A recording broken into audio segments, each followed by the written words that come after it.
What's up, YouTube railroaders? This is Andrew of the T&A Railroad. Still working on this really hot car. Just finishing it up tonight. But kind of came up with a little cool technique. Kind of fun, actually. When I do my trucks, I kind of do the whole thing. And that leaves, you know, the part that connects to the track kind of rough, painted, dirty, and I like to keep those clean. I like the inside of the trucks and the outside to be, you know, rusted up, weathered up, but as far as the actual metal part that connects to the track, that should be clean. True, there's no connection as far as electrical, but if you had dirty trucks on all of your box cars and stuff, that would just make the track dirty in time. So it's good to keep those clean. Now when I do, you know, my weathering on this, I get, you know, paint and powders all over the that clean part, and so trying to figure out a good way to clean them, and I found something. Now these aren't 100% done yet, but they're 100% better. So let me show you. Now if you happen to have a Dremel tool, you're in luck. Dremel tool, this is a kind of a knockoff from Craftsman. And at Walmart they sell Dremel components, and I had this small wire wheel brush. Now what I do is I turn it on and I just run the brush against the wheel a couple times until it cleans up. Now I don't have to get it 100% clean this way, but it really gives me a head start, and then I can use a cleaner afterwards with a Q-tip or something. Alright, so I got a good hold now of the actual truck, and I turn that on.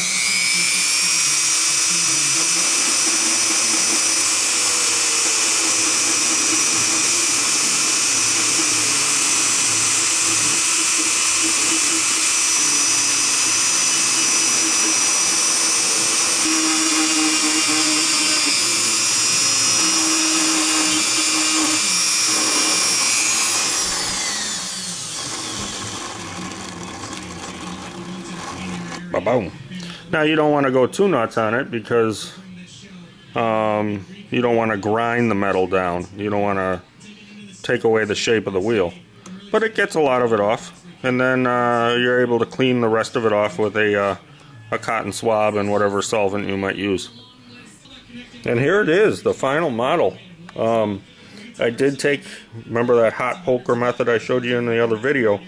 I did take that hot poker the same way, and I heated up that metal, and I went along the edge of the catwalk area and kind of banged that in a little bit more, so it doesn't have that clean line, because the rest of the actual car is well used. So I thought I'd bang that up too.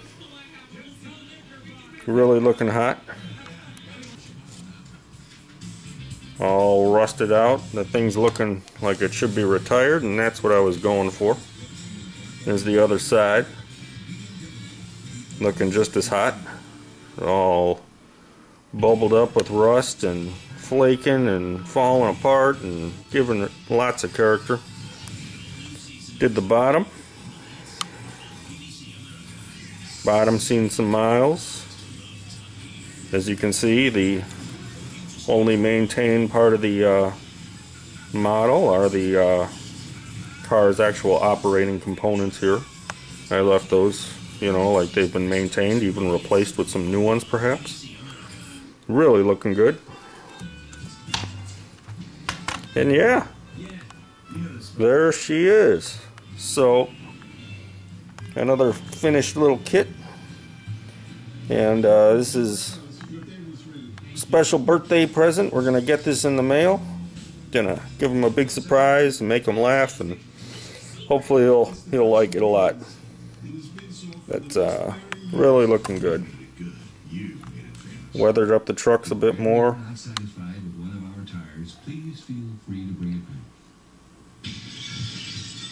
There, looking good.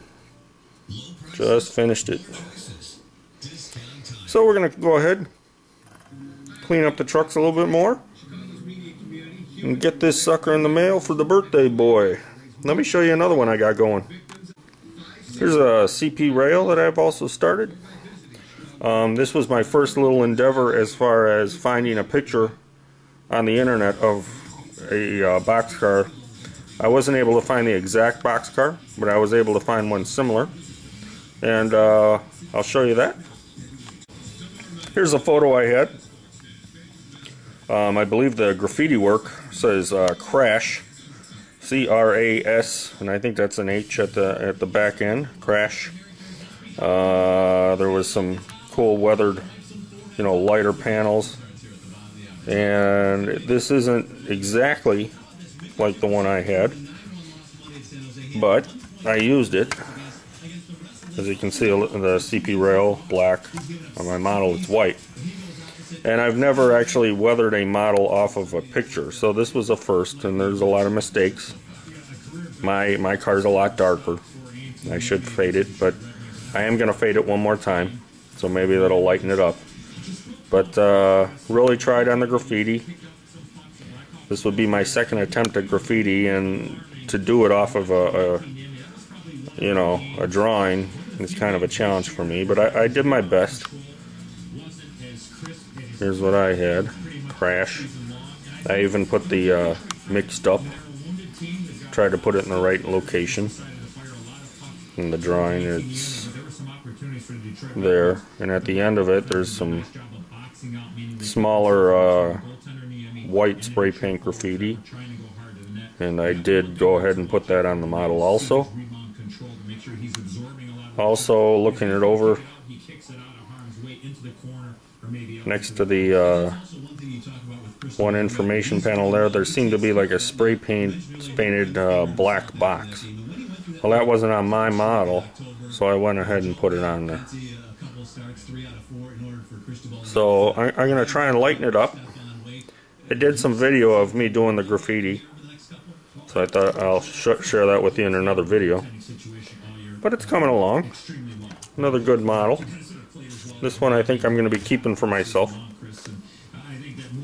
Here's the other end, kind of clean. I got some things to do on this. I don't think I'm going to do any more graffiti on this side, but I do want to clean up some of this dark over here. And maybe when I go ahead and fade the model, it'll all change up a little bit. The ends, I never know what to do on the ends. I really got to get out there and look at some boxcars more. So I got some more to do, but I took care of the one side and really tried to go, like the picture. And man, it's not that easy. So it's a good challenge. I got some more work to do on the door, but I did get the black on the top part. But as far as the bottom part of the door and the color changes, as far as the red being faded in areas, really got to work on that more. But that's what I've been up to, and I wanted to say hi to all you guys and happy Friday, and take care, YouTube railroaders. See ya.